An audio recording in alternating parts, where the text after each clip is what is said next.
All right, YouTube, let it be an arms race. Trump has doubled down on his claim that he wants to expand the U.S. Nuclear capabilities. Now, a few people that are used to having to look through Trump's veiled statements last night, when he had just made the first statement regarding nuclear weaponry, they thought he was referring to nuclear power, to literally nuclear energy, like power plants. He was not. He is referring here to nuclear weaponry. He's talking about expanding our capabilities. Now, what does this mean? It means a fundamental departure from what Obama has done, which is absolutely nothing, to the point at which the U.S. military was relegated to testing a new type of air-dropped nuclear weapon. Pretty sad, considering the Chinese are developing hypersonic missiles. Russia is unveiling the new arrival, which is essentially the next version of the Satan missile, which has, I believe, 8 warheads and can destroy a vast, vast area from a single missile. And so Trump is talking about perhaps developing that, as well as scrapping the F-35, which is a disaster, in favor of a new, competitive F-18 Super Hornet, he says. Something along those lines. It's a good idea. Maintaining air superiority really is key, and naval superiority within modern militaries. That's the biggest advantage that we have over China and Russia. Russia is still largely based. Its navy's far smaller, far older. Its air force is smaller and older. Its main advantage is tank warfare, artillery, and things of that nature. That is, if anyone perturbs them, they can very quickly swamp all surrounding nations, utterly devastate them, butcher their way through millions of people. They have the fuel reserves necessary to power such an advance. As far as the U.S. military, we're not surrounded by a bunch of other countries. We have Canada to the north as the only nation to the north of us, which isn't exactly able to invade us. And we have Mexico to the south, which doesn't have significant military capabilities either, and is on our side to begin with anyway. So we don't have to worry so much, but Russia is actually surrounded by other nations, including states that have significant power. You have Western Europe nearby. You have several Middle Eastern states with fairly significant military power, certainly Turkey, which is also in NATO, the Saudis, the Iranians, which are kind of a Russian puppet but may go rogue at any time. They've got China with its vassal North Korea. They've got Japan, sort of the Eastern Asian powers of South Korea, Taiwan, Japan, and so forth, Vietnam and the Philippines now too. You've got India and Pakistan not that far away, which both have earlier stage atomic weapons. They're surrounded by all sorts of different diplomatic goings-ons. We don't have that problem. In fact, it's our physical location largely that's led to us being the world power, that and the resources that happen to be found here. We have substantial warm water, Atlantic, and Pacific access. The Russians don't. They have a lot of cold access. The only other access they have that's substantially warmer is through the Black Sea, and they have to deal with the Bosphorus and thus Turkey in order to do anything with that. They have a smaller and more decrepit navy anyway. But modernizing our nuclear weapons, while expensive, would actually save us significant money. Russia's other main advantage over time has been missile superiority. In the wake of the arms buildup late 70s through 80s, we're talking about the Reaganite era as opposed to the earlier era. We had missile superiority 3-1 in the 50s and the 60s. The government pretended we didn't. They pretended that the Russians had more missiles and better missiles so they could justify more expenditures. It was a lie. We actually had superiority until the 1980s. Russia quickly developed thousands and thousands and thousands of maybe subpar as far as targeting goes, but long-range ballistic missiles. Their stockpile has shrunk, but our stockpile in the last few years has decreased. Theirs hasn't. They're not playing that game anymore. And here's the problem. Trump, I think, realizes something important. Under mutually assured destruction, the United States cannot stop playing the nuclear game, or we will be completely destroyed without even the ability to significantly retaliate. There's another problem. I can foresee a future event, just putting this out there. What say there really was a communist conspiracy?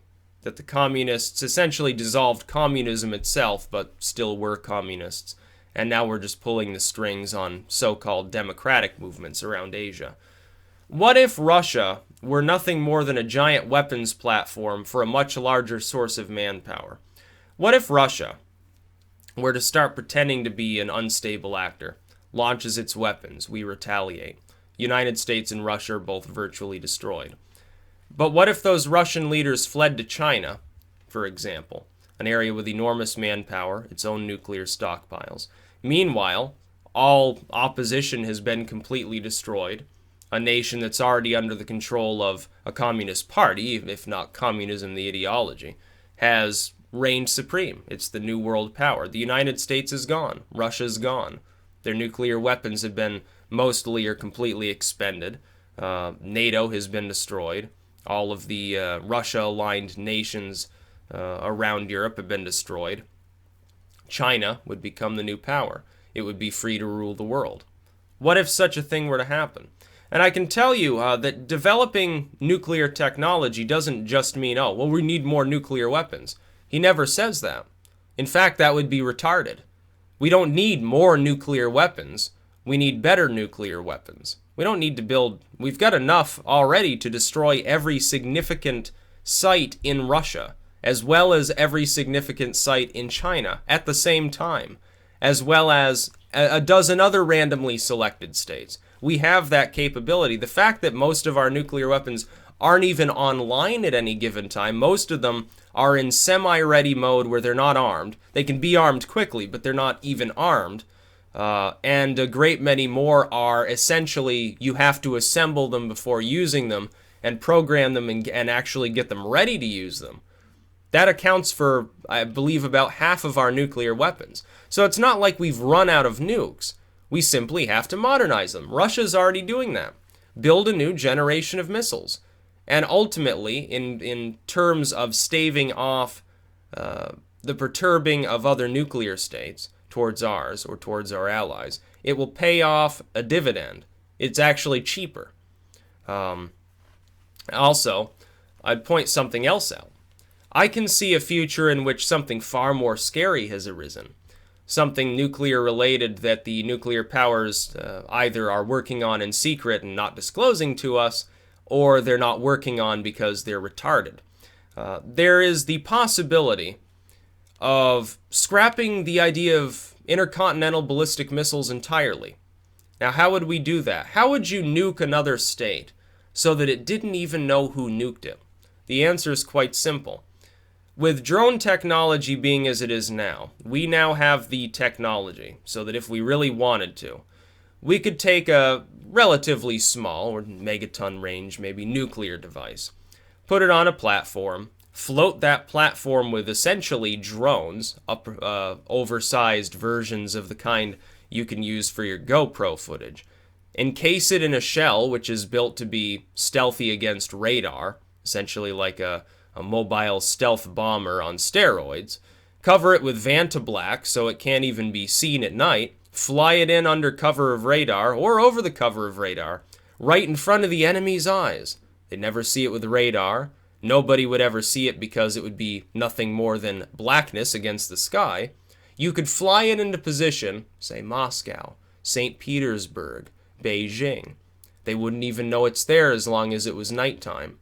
You blow it up, there's nothing left of the device, they don't even know who attacked them, unless they discover the program that you're using. Stealth nuclear warfare, I think, unfortunately, is probably the next logical step in nuclear warfare. You don't use a stealth bomber, you don't use anything that under any circumstances is very likely to be seen.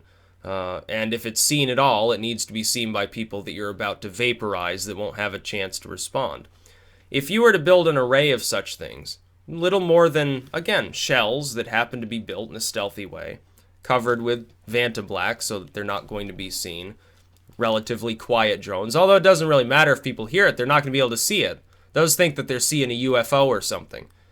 You put a nuclear device on board, you put a bunch of them in Eastern Europe, you put a bunch of them in Japan and South Korea and Taiwan, you fly them into position, you nuke China and Russia off the face of the earth. How do they respond?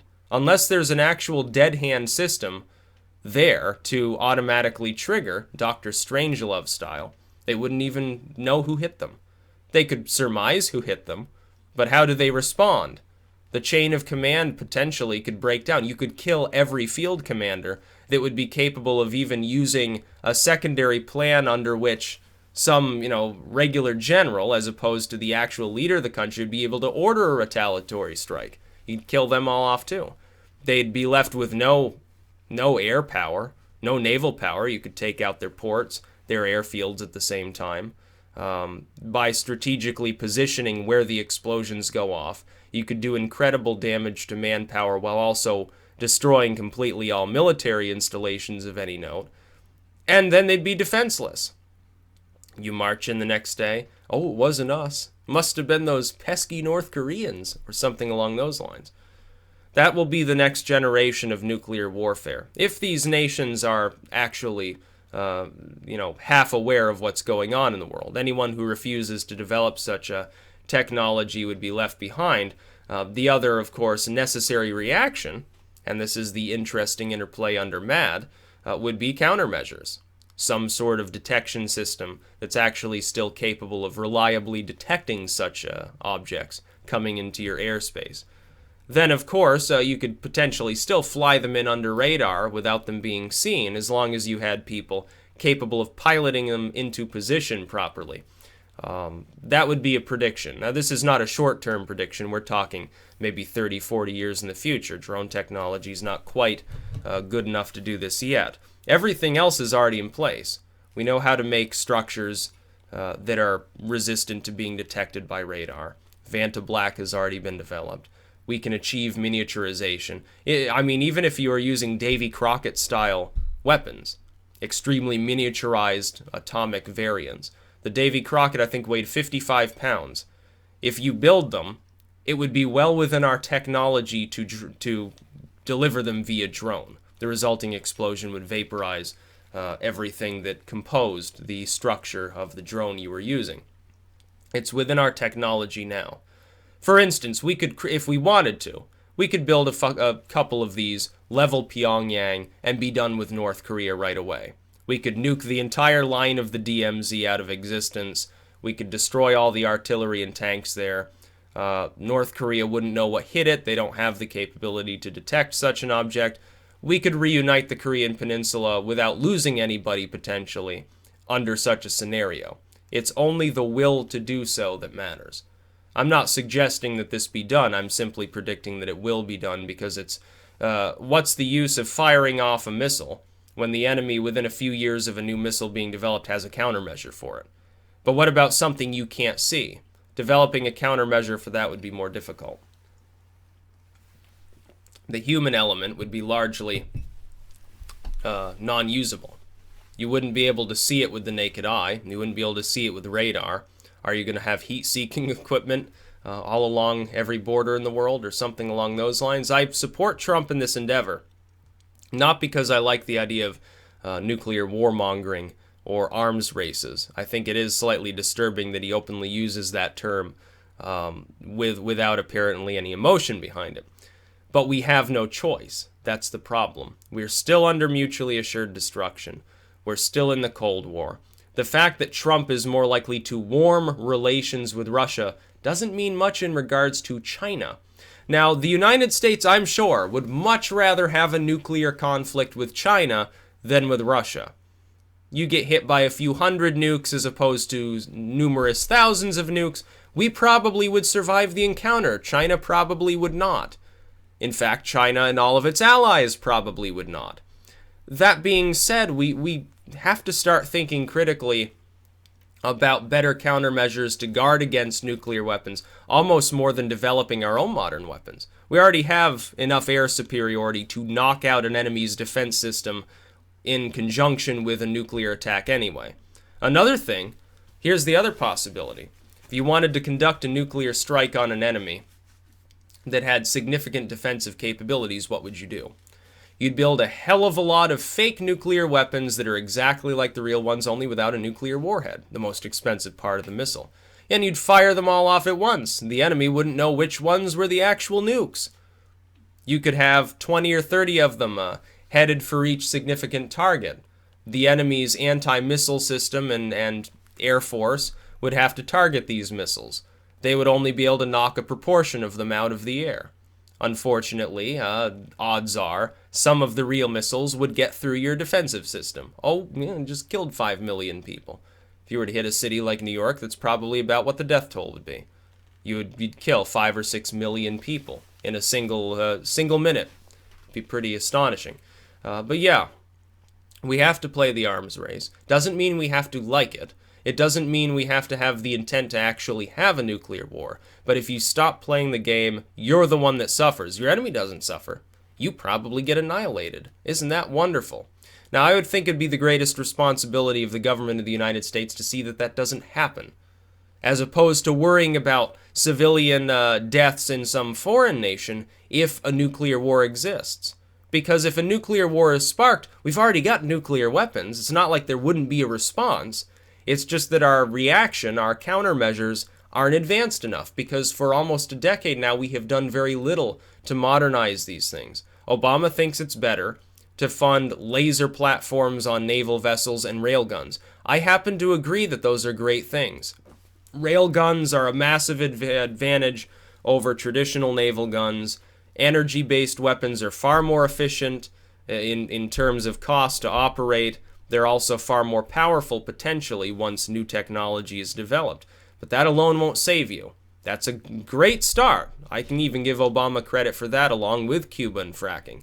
But at the same time, it doesn't go far enough. It doesn't help you deliver a missile to your enemy to try to stop them from retaliating, potentially if need be. That's about all. Peace out.